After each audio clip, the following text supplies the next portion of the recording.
Bonjour à tous et bienvenue dans ce nouvel épisode de la Sagesse des Écritures. Je suis très heureux de vous retrouver cette semaine pour vous partager une petite écriture qui trotte dans ma tête depuis quelques jours là et que je voulais partager du coup avec vous. C'est une écriture que Jésus a donnée lorsque ses apôtres lui ont demandé quel serait le signe de sa seconde venue. Et dans les signes, il y a quelque chose d'intéressant que Jésus explique. Il dit: pour ce qui est du jour et de l'heure de la seconde venue, personne ne le sait, ni les anges des cieux, ni le Fils, mais le Père seul. Ce qui arriva du temps de Noé arrivera de même à l'événement du Fils de l'homme. Car dans les jours qui précédèrent le déluge, les hommes mangeaient et buvaient, se mariaient et mariaient les enfants, jusqu'au jour où Noé entra dans l'arche. Et ils ne se doutèrent de rien, jusqu'à ce que le déluge vînt et les emporta tous.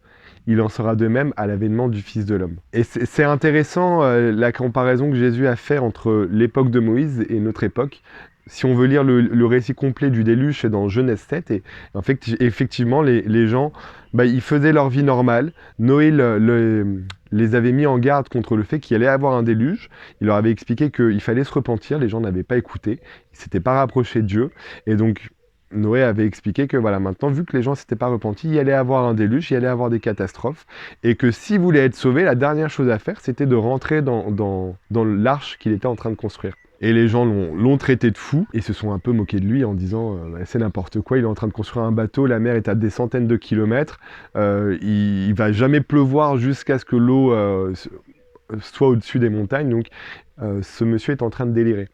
Et pourtant, c'est ce qui s'est passé. À un moment, Noé est entré dans l'arche, il a fermé la porte, et l'eau a commencé à tomber, et c'est là où les gens se sont rendus compte qu'effectivement, ils n'allaient pas pouvoir s'en sortir. Et en fait, à notre époque, Jésus a rétabli son Église, qui est l'Église de Jésus-Christ des saints des derniers jours. C'est l'Église que Jésus-Christ a rétablie. Et je trouve que c'est, en comparaison, c'est un petit peu le bateau qui avait été donné à l'époque de Noé.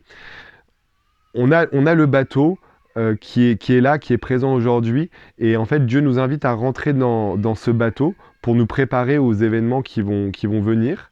Parce qu'en fait, le fait de faire des alliances avec Dieu par l'intermédiaire de son pouvoir, ça nous donnera de la protection contre les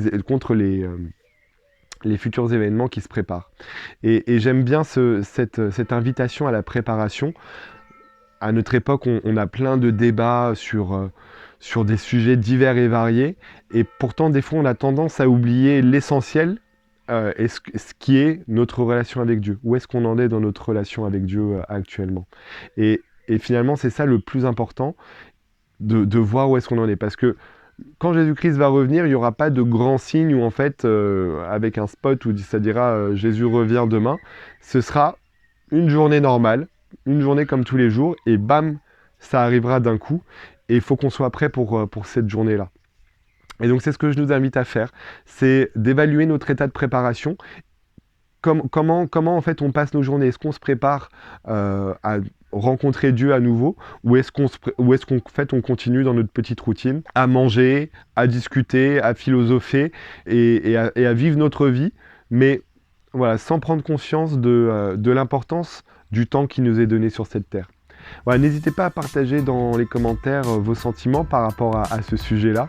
Et puis sur ce, je vous souhaite une très bonne semaine et je vous dis à la semaine prochaine du coup pour plus de sagesse grâce à Jésus-Christ.